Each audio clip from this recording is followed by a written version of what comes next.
The following video is from James Freeman. HBO Matt, who is one of the 4 arrestees in this case, had reached out to me to cover this case.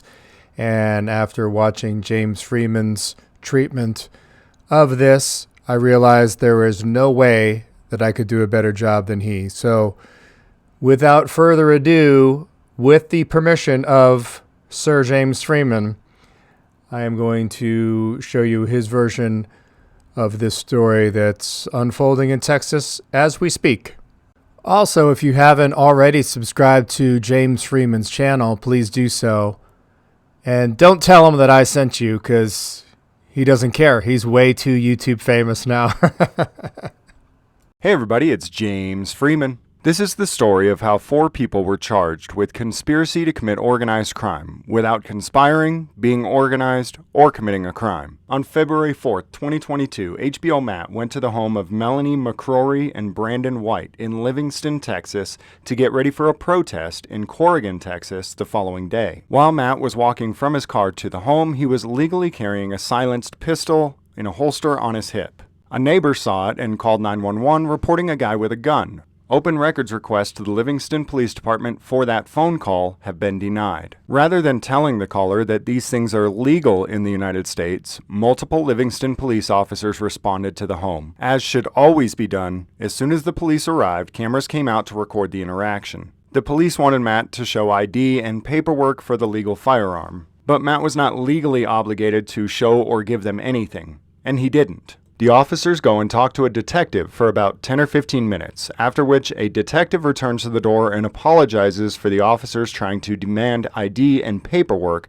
that they have no legal or lawful authority to demand. The police leave and Matt and his friends carry on about their day. Fast forward to a few hours later, Matt, Melanie, and Brandon meet up with Corners News and they go out to Copwatch, which is where you go out, look for police calls, and record police in their official capacity. This is a practice that's become increasingly more popular around the United States, as everyday people have begun to realize that police don't have the integrity that they used to think they did. The police constantly argue that we don't need to do this because they have their own body cameras recording all of their actions. But due to the fact that many police have zero integrity, they often don't turn on their body cameras, mute their body cameras, or refuse to give the public the footage when it's asked for. In this case in particular, the police have already refused to release this body cam footage, so if it weren't for these guys making their own recording, we wouldn't know what happened on this night. And we would be left with nothing but police testimony that these guys conspired to commit organized crime. I'll leave a link to this full video that I shared just a couple weeks ago, but we'll show you a few clips that show just how ignorant the Livingston police really are. Why are they acting suspicious?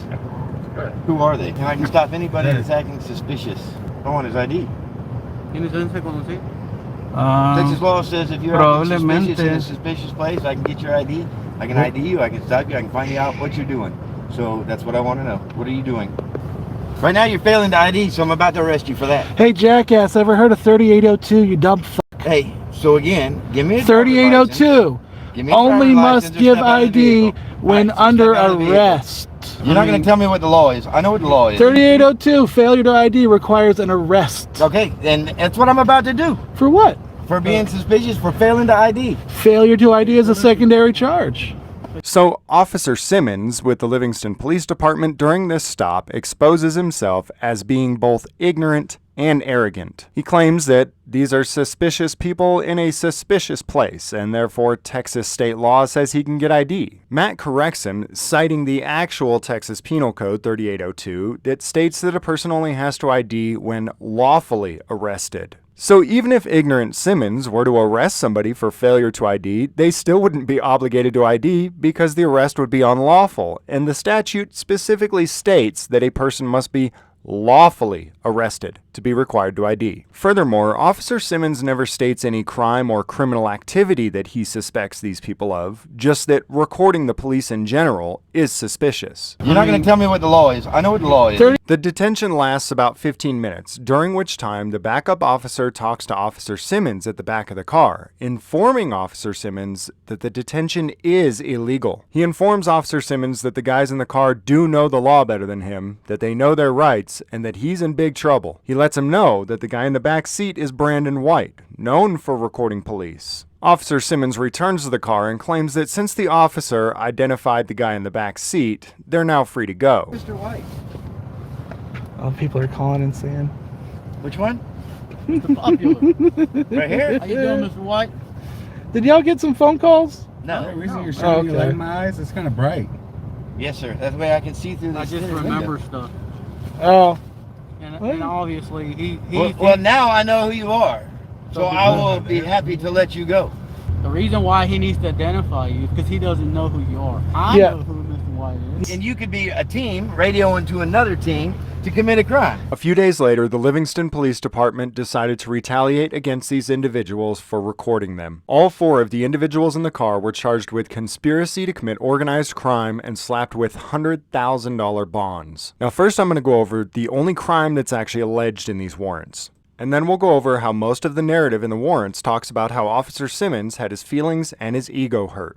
The only crime that's alleged is Texas Penal Code 42.061, silent or abusive calls to 911. A person commits this offense when they call 911 reporting an emergency when they know that there is no emergency. Now, I have heard of people previously, such as News Now Patrick and News Now Houston, either calling the cops on themselves or asking other people to call the cops on them in order to get a police interaction and a YouTube video. If that was what happened here, I wanted to know so that I could tell all of you that that is what happened. But the Livingston police refused to release the phone calls, and they didn't even actually claim that any of these people made the calls, but that neighbors made them. It appears that the actual allegation is that HBO Matt knew that by legally carrying a firearm, somebody would call 911. The affidavit claims that Sergeant Bogany responded to the call of a man with a gun, and that the individuals that he spoke to refused to identify themselves and refused to give him paperwork in regards to the handgun. But none of this information is relevant, as nobody was legally obligated to identify themselves or provide any paperwork. Therefore, it's an arrest affidavit with a story that includes no crimes.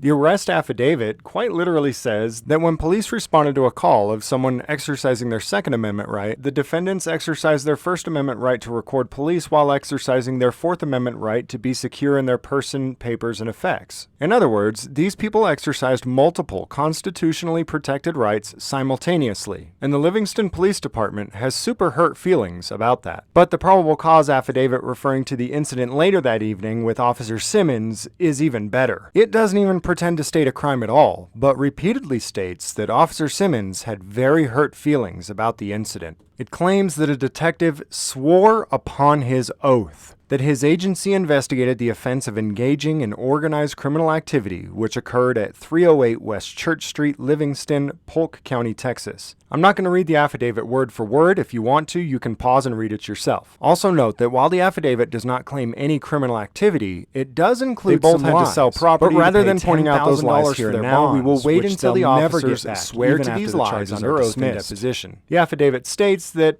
Officer Simmons witnessed a vehicle following him around with individuals in the car recording him. The affidavit claims that Officer Simmons was super scared that people were watching him in his official capacity. The affidavit claims that Officer Simmons ran the license plate on the vehicle and the registration came back to Laredo, Texas, making him even more suspicious. After all, who registers a blue 4-door sedan in Laredo, Texas? Due to the fact that there were individuals in a blue 4-door sedan registered in Laredo, Texas, recording police, Officer Simmons did a stop on the vehicle. Affiant would show the driver and all the occupants in the vehicle ignored Officer Simmons' request for their identification as a result of their suspicious behavior. Affiant would show that the front seat white male passenger was video recording with his cell phone and being verbally rude to Mr. Simmons while conducting his investigation. Right now you're failing the ID, so I'm about to arrest you for that. Hey, jackass, ever heard of 3802, you dumb fuck? Affiant would show the white male sitting in the back seat behind the driver was positively identified and known as Brandon Michael White based on past law enforcement encounters for calls relating to his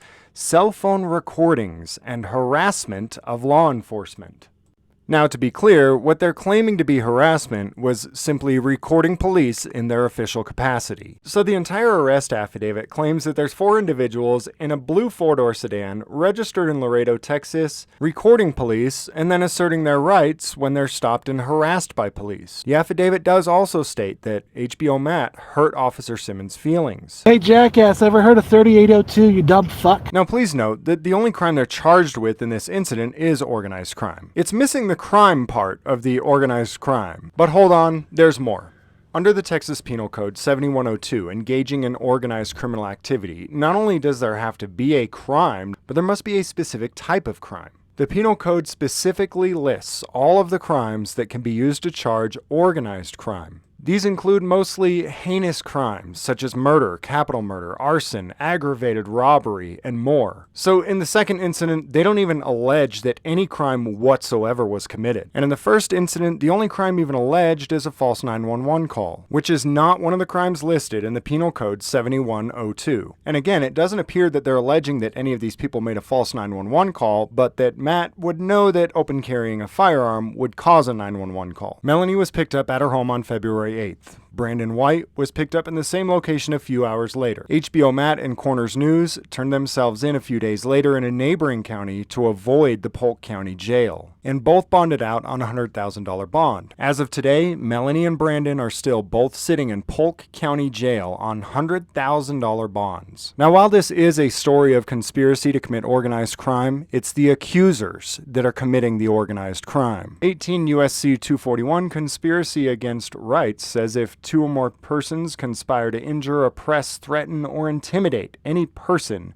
in any state, territory, commonwealth, possession, or district in free exercise or enjoyment of any right or privilege secured to them by the Constitution or the laws of the United States, they shall be fined under this title or imprisoned not more than 10 years or both. And if the act results in death or kidnapping of the individual, then the offender may be imprisoned for any term of years or for life, or both, or be sentenced to death. Melanie and Brandon have been picked up and held in Polk County Jail for almost a month in retaliation for exercising their First Amendment right to record the police. In the description and comments below is a list of individuals believed to be involved in this conspiracy against rights, as well as their official contact information. The police could not do this alone. A magistrate had to look at these probable cause affidavits that list no crimes and sign off on the warrants. Is Officer Simmons still with the department? Yes, he is. Okay, I was looking at some other stuff here. I was looking at conspiracy to violate rights. Okay, so any other questions you have, you can speak to a supervisor. The only thing that I was wondering is that I was reading in there that the punishment for conspiracy to violate rights is death. So is that, do you know what's going on with that, or? So again, I just told you, you can speak to a supervisor, and I can transfer you to them. But that's as far as this conversation's going to go. Okay, that seems really suspicious to me.